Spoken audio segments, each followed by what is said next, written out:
side of that. And that's why I was getting depressed. And that's why I was feeling like I was counting everything I did not have. I was counting, you know, I don't own my own house. You know what I'm saying? My car recently broke down, and I don't even have a car right now. You know what I'm saying? I'm going through a lot of stuff in my life and a lot of trial and tribulations, and all I did about it was complain or make excuses of why it happened, you know? And you know what I'm saying? I know in my heart that God's leading me to him, and as much as I complain, as much as I fell on my face, those moments only put me closer to him. So do I have regret? No. Do I regret even meeting my narcissist ex? No. You know why? Because how would I've had all this time to study? How would I've had this time to get back to God if I was busy? If I was busy, I would be at work.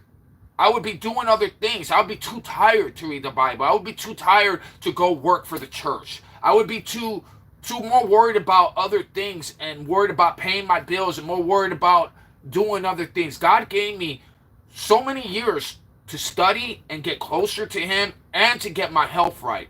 And I think for that, I should be more humble about it. I should be praising him and thanking him, not going to him with, you know, with depression, anxiety, you know what I'm saying? And man, I'm telling you, I never thought I was going to stop smoking cigarettes. I didn't know how I was going to stop smoking cigarettes. When I was smoking weed, I was smoking blunts and blunts and blunts. Bro, you don't even know how much I used to smoke, okay?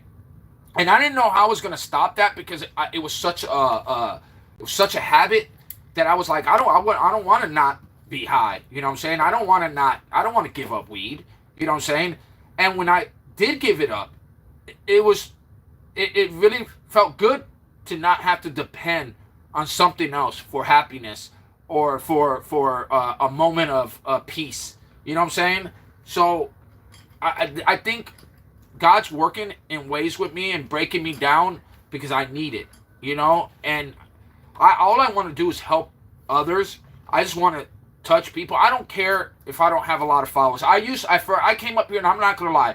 The last 3 days I came on YouTube Live, I almost quit. I almost totally quit YouTube Live. And if it wasn't for JV and Mama Latina and Alicia and, you know, and a few other people out there, Gazelle, you know, and Carol Ann, Carolyn, Carolyn, I think, no, Carol Ann, no, Carolyn, I don't remember. I think it's something.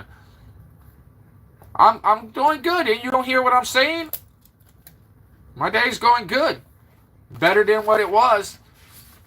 But what it is, guys, when you have an addiction and you do it all the time, your body is used to that happening.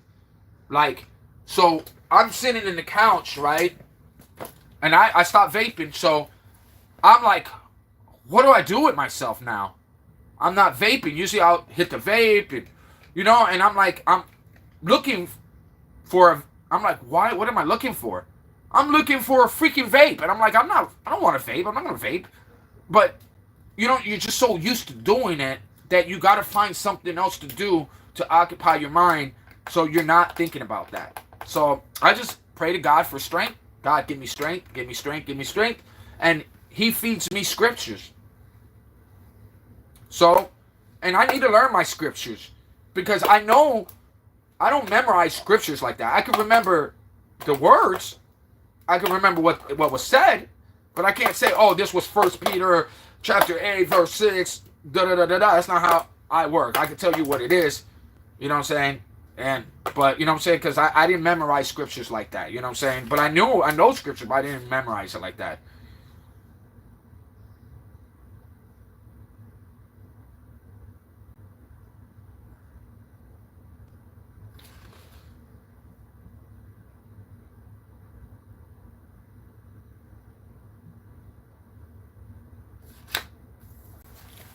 So, how's everybody? How's your day, Mama Latina? Are you still on or did you leave?